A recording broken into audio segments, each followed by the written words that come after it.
नमस्कार दोस्तों, आज आप लोगों के लिए एक क्वेश्चन लेके आई हूँ। विद्यार्थी ने क्वेश्चन दिया था, ये लिंग से संबंधित क्वेश्चन है। लिंग और सर्वनाम दोनों को मैच करके यानी दोनों को एक जगह मिला के क्वेश्चन पूछा है। इसमें प्रश्न पूछा है कि सर्वनाम वाले वाक्यों में लिंग का पता कैसे चलता है। ऑप्शन आपको दिए हैं क्रिया, कर्म, कर्ता और वचन। तो अब यहाँ पर देखिए, इस तरह का क्वेश्चन मैंने नहीं पढ़ाया, हो सकता है कि कोई टीचर भी नहीं पढ़ाता, आपको बताते नहीं हैं कि भाई इस तरह से आपको एक एक पर्टिकुलर क्वेश्चन तो कोई नहीं बताता। क्या होता है कि हम आपको क्या बताते हैं, एक चीज़ें बता देते हैं, सर्वनाम ये है, क्रिया ये है, या लिंग ये है, संज्ञा ये है।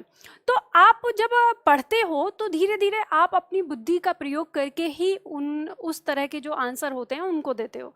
तो यहाँ पर आप स्वयं बताइए कि आपको इस प्रश्न का आंसर क्या लगता है।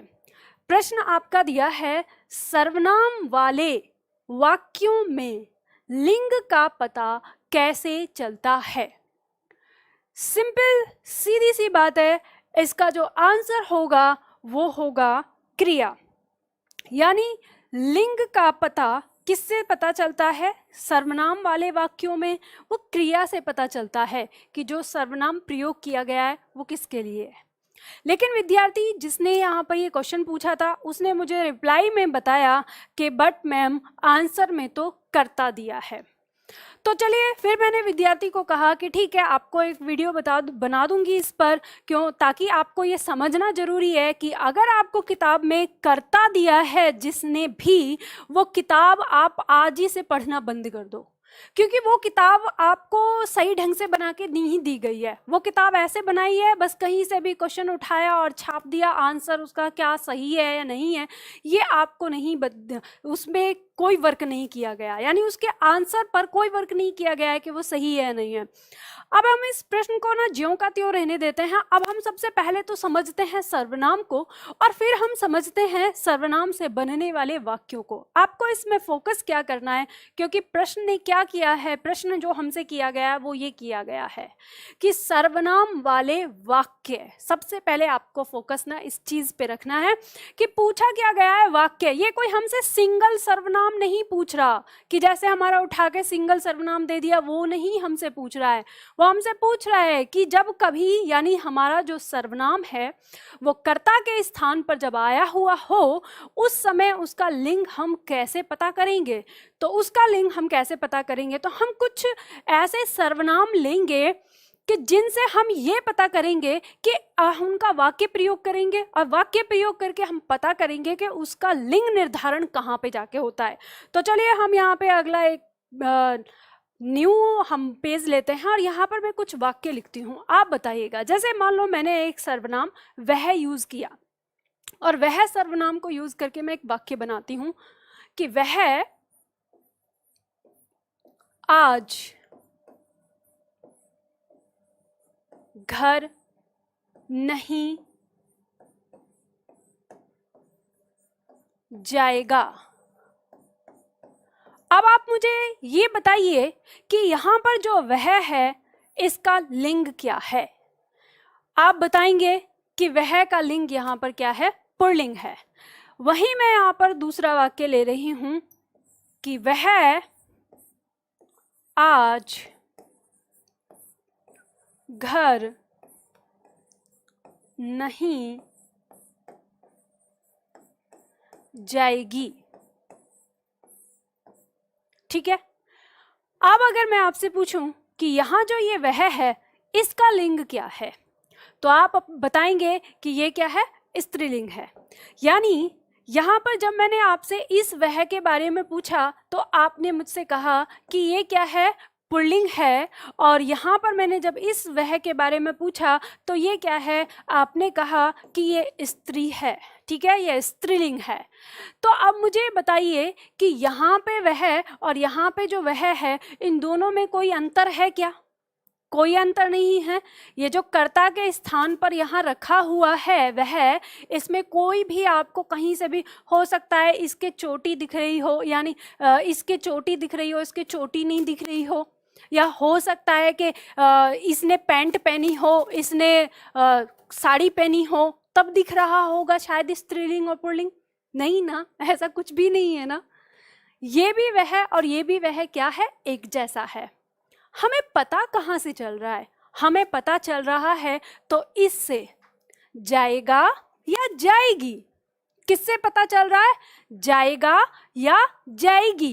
तो अब ये बताइए, आपको यहाँ पर पता चल गया ना कि ये जाएगा और जाएगी। हमने कहा जाएगा तो पता चल गया कि वो क्या है, पुल्लिंग है। हमने कहा जाएगी तो पता चल गया कि वो क्या है, स्त्री है। तो ये जाएगा और जाएगी है क्या वाक्य के अंदर? तो आपको पता है ये दोनों ही जो हैं वो वाक्य के अंदर क्या है, क्रिया है। क्या है, क्रिया है।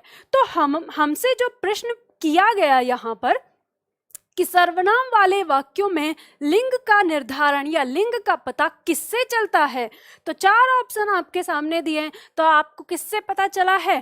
क्रिया से पता चला है। क्रिया से आपने जाना कि जो सर्वनाम है उसका लिंग क्या है। तो बताइए, जो किताब आपको कहती है कि कर्ता से पता चलता है तो उसको काटना चाहिए कि नहीं काटना चाहिए? आपने अभी देखा, मैंने तो सिर्फ प्रूफ किया। मैं हमेशा ही आपको जब हिंदी पढ़ाती हूँ ना, मैं प्रूफ ही करती हूँ आपको। जो चीज़ आपके सामने प्रूफ हुई वही सत्य है। जो प्रूफ नहीं हुई तो ऐसी किताबों को रहने दो, फिर उनको उठा के ना अलग कहाँ देना, रद्दी में दे दो। ठीक है, 2-4 रुपए का चूरन मिल जाएगा, वो खा के आराम से मस्ती से अपने दिमाग से अपना प्रैक्टिकल करके सीखो। एक और उदाहरण ले लेते हैं, समझ लेते हैं। जब हमने यहाँ पे सीखा, ठीक है, यहाँ पे वह का प्रयोग किया, हम दूसरा एक प्रयोग कर लेते हैं। एक सर्वनाम मैं ले लेते हैं। मैं, वाक्य प्रयोग करिए। मैं आम खाता हूं। अभी आम का मौसम चल रहा है, आम खाते हैं, चलो। मैं आम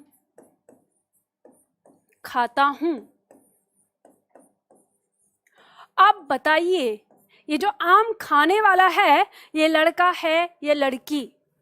सीधी सिंपल सी बात है। आप कहेंगे कि खाता हूं दिया है तो ये क्या है, लड़का है, यानी क्या है, ये पुल्लिंग है।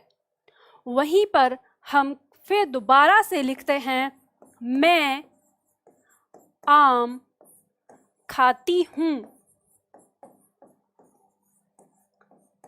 अब बताइए कि यहाँ पर जो मैं है ये क्या है, लड़का है या लड़की? तो अब आप कहेंगे हाँ, अब यहाँ पर क्या है, लड़की है, यानी ये मैं क्या है, स्त्रीलिंग है।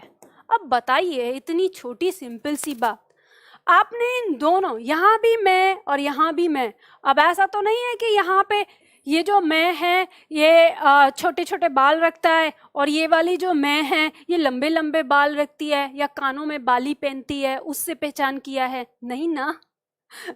आज आप कहेंगे मैम कैसे पढ़ा रही हैं। मुझे हंसी इसलिए आती है कि जो लोग उल्टा फुल्टा कुछ भी पढ़ा देते हैं ना, तो बस वही उन्हीं सब चीज़ों के लिए मैं बोल रही हूँ। तो यानी हमें पता है कि ये मैं जो है लंबे बाल नहीं रखती और ये मैं छोटे बाल नहीं रखती, दोनों एक जैसी हैं, सेम टू सेम बिल्कुल। हमें पता किससे चल रहा है? हमें पता चल रहा है तो खाता हूँ, खाती हूँ, इससे पता चल रहा है। और खाता हूँ और खाती हूँ ये क्या है, ये वाक्य के अंदर क्रिया है। क्या है ये दोनों क्या है वाक्य के अंदर? ये दोनों वाक्य के अंदर क्रिया हैं। पता चल गया ना? चलिए एक और वाक्य ले लेते हैं। मान लो हमने इसको हम मिटा देते हैं, एक और वाक्य लेते हैं। एक सर्वनाम है हमारा आप, ठीक है, आप, तो आप से बनाते हैं, आप अभी चली जाओ। हमने वाक्य बनाया, आप अभी चली जाओ। फिर दूसरा वाक्य हमने बनाया, आप अभी चले जाओ। अब बताइए मुझे, यहां पर आपका ये आप और ये आप दोनों एक जैसे लग रहे हैं ना देखने में, दोनों सर्वनाम हैं। तो इनका लिंग बताना है आपको, लिंग निर्धारण करिए। कौन सा आप स्त्रीलिंग है और कौन सा आप पुल्लिंग है। तो आप कैसे पता करेंगे?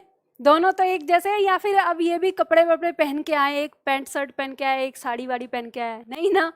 तो आप किससे पता करेंगे? इससे पता करेंगे, चली और चले। तो आपको पता है कि चली जाओ, अब ये यहाँ पे आपकी संयुक्त क्रिया प्रयोग हुई है, लेकिन ध्यान दीजिएगा संयुक्त क्रिया में ना एक ही क्रिया निर्धारित कर दे रही है आपकी कि जो आपका सर्वनाम है वो कौन सा है, मतलब सर्वनाम स्त्रीलिंग है या सर्वनाम पुल्लिंग है। ऐसे ही यहाँ पर चले जाओ, तो आपको पता चल गया कि जहाँ पर चली है तो ये जो आप है ये हमारा आप स्त्रीलिंग होगा, ये किसी स्त्री के लिए बात कर रहे हैं हम। और यहाँ पर चले लिखा हुआ है तो ये जरूर कोई पुल्लिंग है, किसी पुरुष की बात की जा रही है। समझ में आ गया ना? तो देखो बिल्कुल सिंपल है। तो आपको ये बात बहुत आसानी से समझ में आ गई, इसमें कोई ऐसी चीज़ नहीं कि जो आपको न समझ में आए। और अगर फिर भी कोई किताब आपको इस तरह का आंसर दे या ये सारी चीज़ें दे, तो आप अपना दिमाग लगाइए, आप अपने पढ़ने पर विश्वास करिए। आपने जो पढ़ा है, आपने जो सीखा है, वो कितना सत्य है, वो कितना सही है, आप इस पर विश्वास करिए। बाकी जो आंसर है इधर उधर से देते रहते हैं, वो आंसर तो सही होते रहते हैं। टाइपिंग मिस्टेक नाम की चीज़ होती है किताबों में, वो अक्सर हो जाती है। कोई भी किताब एक बार में पूरी तरह से सही नहीं होती, उसमें कहीं ना कहीं कोई मिस्टेक रह जाती है। तो आप लोगों को जो ये नियम समझाए जाते हैं, आप लोगों को जो ये किन्हीं शब्दों के जो मीनिंग समझाए जाते हैं, इन सब का एक ही मतलब होता है कि आप चीज़ों को सीखें, समझें, सही सीखें, और फिर अगर आपके सामने कोई चीज़ गलत आ जाती है तो आप ये बता सकें अपने आप से कि ये इसमें ये गलती टाइपिंग मिस्टेक के थ्रू हो गई है। ठीक है, इसी तरह से एक और प्रश्न है जो पूछा है, वो भी लिंग से ही संबंधित है। देखो मैंने आप लोगों को ये बात कहा है कि आप लोगों को जब ना अगर कोई प्रश्न में भी प्रॉब्लम होती है या कुछ चीज़ समझ में नहीं आ रही है तो कमेंट बॉक्स में आप लिख दो, मैं उसकी पूरी डिटेल आपको यहाँ पे समझा दूंगी। ठीक है, तो ये विद्यार्थी ने पूछा है क्वेश्चन कि प्रधानमंत्री शब्द में कौन सा लिंग होता है। अब ये भी लिंग से संबंधित है।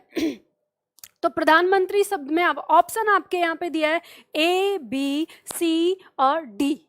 इसका जो आंसर है वो आंसर है पुल्लिंग, ए ही आंसर है इसका। जब मैंने विद्यार्थी को ये आंसर दिया तो उसने मुझे रिप्लाई में ये लिखा था कि मैम किताब में C दिया है। ठीक है, अब ये किताब कौन सी है यहाँ से तो मैं नाम नहीं लूंगी, लेकिन आपको पता है ये किताब ऐसी किताब है जो हर घर में होती है, हर घर में मिलती है, घर घर में मिलती है। लेकिन इसमें जो प्रश्नोत्तर दिए हुए हैं, सबसे पहले तो उसके दिए हुए प्रश्नोत्तरों की विश्वसनीयता पर ही सवाल उठ जाता है कि जिस तरह के उसमें प्रश्न दिए हैं वैसे प्रश्न एग्जाम में कभी पूछे भी नहीं गए हैं, पता नहीं कहाँ से उठा उठा के प्रश्न बना दिए हैं। और फिर उसमें लगभग 30 से 40 क्वेश्चंस जो हैं उनके आंसर गलत हैं। तो ये हर विद्यार्थी जानता है, विद्यार्थी भी अच्छी तरह से जानता है कि इसमें जो क्वेश्चन दिए हैं वो बिल्कुल सरासर गलत हैं। उसके बावजूद भी हमारे विद्यार्थी उसी बुक को बहुत ज़्यादा पढ़ते हैं। तो देखो ऐसी बुक अगर आपको समझ में आ जाती है तो उसको मत पढ़िए। अब आप यहाँ पर एक छोटी सिंपल सी चीज़ समझिए। इसका आंसर मैंने बता दिया, इसका आंसर ए है। अब इसको मैं बताती हूँ कैसे, आगे थोड़ी सी डिटेल, बट उससे पहले आप एक बात समझ लीजिए छोटी सी। आपको जब मैंने लिंग पढ़ाया था, लिंग वाला जो टॉपिक मैंने आपको पढ़ाया, उसमें मैंने आपको बताया था कि जब हम हिंदी भाषा की बात करते हैं और हिंदी भाषा में जब हम लिंग पढ़ते हैं तो हमको पता है कि हिंदी भाषा में लिंग कितने प्रकार के होते हैं, सिर्फ और सिर्फ 2 प्रकार के होते हैं। कितने प्रकार के हैं? सिर्फ और सिर्फ 2 प्रकार के, स्त्रीलिंग और पुल्लिंग। ठीक है, हमको पता है कि कितने प्रकार के होते हैं, स्त्रीलिंग और पुल्लिंग। 2 प्रकार के हमारे यहाँ पर लिंग होते हैं। हमने ये बात समझी, अच्छी तरह से जानी कि जो स्त्रीलिंग है ये वे शब्द होते हैं जो उस शब्द के पीछे स्त्री का होना बोध कराते हैं, वो स्त्रीलिंग के अंदर आते हैं। पुल्लिंग में हमने देखा, हम कह सकते हैं कि संज्ञा का वह रूप जिससे हमें उस शब्द के पीछे पुरुष का होना बोध होता है, वो पुल्लिंग कहलाता है। तो हमने यहीं पर देखा। मैंने आपको इसके साथ साथ आपको ये बात बताई थी कि जब हम संस्कृत भाषा में पढ़ते हैं तो संस्कृत भाषा के अंदर हमारे जो लिंग हैं वो 3 प्रकार के हैं, जिसके अंदर तीसरा लिंग उभयलिंग आता है। जब हमने संस्कृत से हिंदी को यानी संस्कृत के व्याकरण से जब हमने हिंदी के व्याकरण को बनाया, तो हमने हिंदी के अंदर तीसरा लिंग बनाया ही नहीं, सिर्फ दो रखे, स्त्रीलिंग और पुल्लिंग।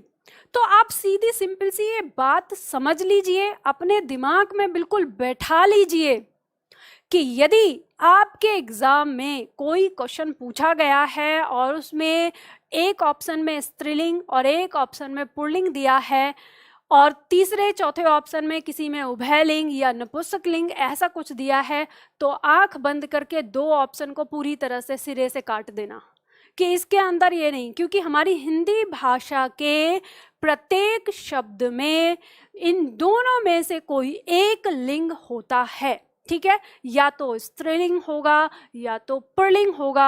हिंदी भाषा के अंदर कभी भी उभयलिंग नहीं होता, ये बात बिल्कुल गांठ बांध लीजिए, पूरी तरह से समझ लीजिए।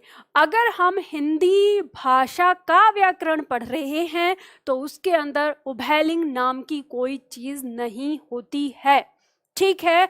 तो हम अगर इस प्रश्न की बात करें तो हम यहाँ पर देख सकते हैं कि सी ऑप्शन तो सबसे पहले कट जाएगा, क्योंकि हिंदी भाषा के अंदर उभयलिंग नाम का कोई शब्द नहीं है। मैं आपको बता देती हूँ, जो किताबें अगर आपको ऐसा पढ़ाती हैं या जो टीचर आपको ऐसा पढ़ाते हैं, उनको सादर प्रणाम करके कहिए कि आप इतना गलत मत पढ़ाइए, क्योंकि हिंदी भाषा, हम हिंदी भाषा की बात कर रहे हैं, हम किसी और दूसरी भाषा की बात नहीं कर रहे। हिंदी भाषा के अंदर लिंग सिर्फ और सिर्फ दो ही प्रकार के हैं। मैं बार बार एक ही बात को क्यों दोहरा रही हूँ, बार बार एक ही चीज को क्यों दोहरा रही हूँ अभी तक इतनी देर तक? रीजन यही है क्योंकि ये पॉइंट बहुत बार मेरे सामने आता है। इतने बड़े बड़े लोग कहते थे नहीं इसमें ये नहीं है, उभयलिंग होगा, उभयलिंग होगा। इवन एग्जाम के जो आयोग है, आयोग तक में आंसर कई बार ये सारी चीजें दे दी है, फिर बाद में जब उन पे क्लेम किया जाता है तो वो चीजें अपनी सुधारते हैं कि हाँ गलती हो गई। मुझे बात समझ नहीं आती कि एक सीधी सी बात नहीं समझ में आती है, जब हमारी हिंदी भाषा में उस शब्द का जिक्र ही नहीं है कि उभयलिंग नाम का कोई लिंग भी होता है हमारी हिंदी भाषा के अंदर, तो उसका आंसर कैसे हो सकता है? हो ही नहीं सकता, ठीक है। इसीलिए मैं बार बार ये फोकस कर रही हूँ, बार बार कह रही हूँ कि उभयलिंग या नपुंसकलिंग ये कोई हमारी हिंदी भाषा के अंदर शब्द नहीं होता।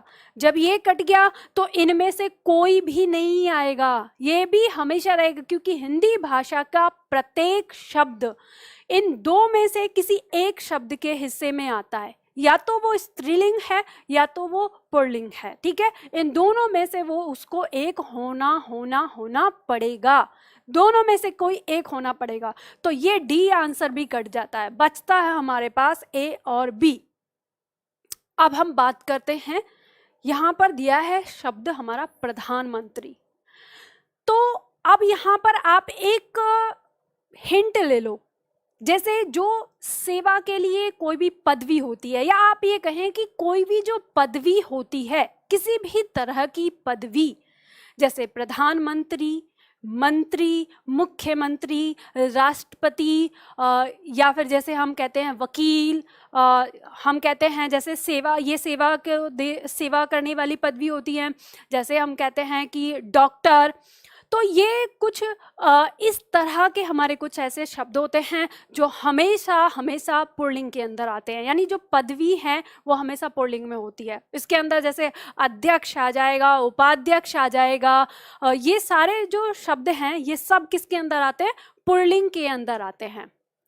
आप कहेंगे कि मैम अगर इन पर कोई स्त्री हो, यानी कोई अध्यक्ष जो हैं, तो हम अध्यक्षा महोदया कहते हैं, यानी अध्यक्षा कहना गलत होता है, अध्यक्ष महोदया हम उसे कह सकते हैं, ठीक है। जैसे प्रधानमंत्री है, तो अगर कोई लेडीज प्रधानमंत्री बनती है, कोई स्त्री प्रधानमंत्री बनती है, तो प्रधानमंत्री महोदया हम इस तरह से संबोधित करते हैं, ठीक है। तो हमें ये ध्यान रखना है, जिस प्रकार से हमारे कुछ प्राणी होते हैं, जैसे हमने कहा कि चील जो है वो स्त्रीलिंग में आता है, तो क्या आप इसका जब पुल्लिंग बनाएंगे तो चीला थोड़ी ना कहेंगे, चीला नहीं होता, आप क्या कहेंगे कि नर चील, क्या बोलते हैं? नर चील।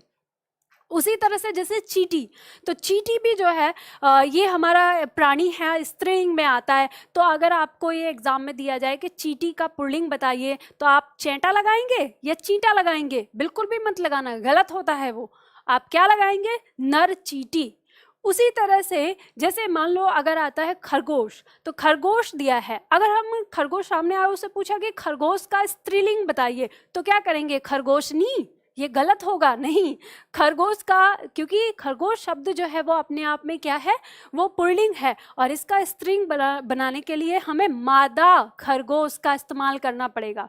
अब जैसे शेर है, तो शेर का शेरनी होता है।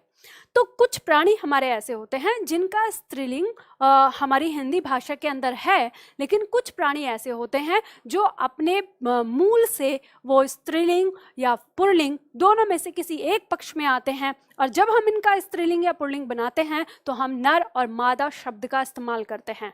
ठीक उसी प्रकार जब हमारे इस तरह से पदवी हमारे सामने आती है, यानी इस तरह की पदवी जब हमारे सामने कोई दी जाती है, तो हमें ये बात ध्यान में रखनी होती है कि ये जो पदवी है ये किसके अंदर आएगी? ये पुल्लिंग के अंदर आती है। ठीक है, हम उसे पुल्लिंग में रखते हैं।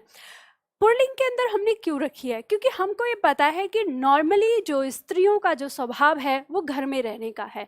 स्त्रियां जो हैं वो घर में घर को व्यवस्थित करती हैं, वो बाहर नहीं निकलती, वो समाज को व्यवस्थित नहीं करती। वो क्या करती हैं? वो घर को व्यवस्थित करती हैं। हम प्राय की बात कर रहे हैं 90% केस में। तब 90% केस में समाज को व्यवस्थित कौन करता था? तो समाज को व्यवस्थित करता था पुरुष। तो पुरुष जब व्यवस्थित करता था तो नॉर्मली इन सारी जो पदवियां हैं इनको हमने पुल्लिंग के अंदर ही रख लिया कि ये पुल्लिंग में आएंगी। पर धीरे धीरे जैसे हमारा समाज बदला, तो समाज बदलते बदलते फिर धीरे धीरे जो स्त्रियां हैं वो घर से बाहर निकलने लगी, और फिर वो घर से बाहर ऐसी इस तरह की पदवियों तक पहुंची।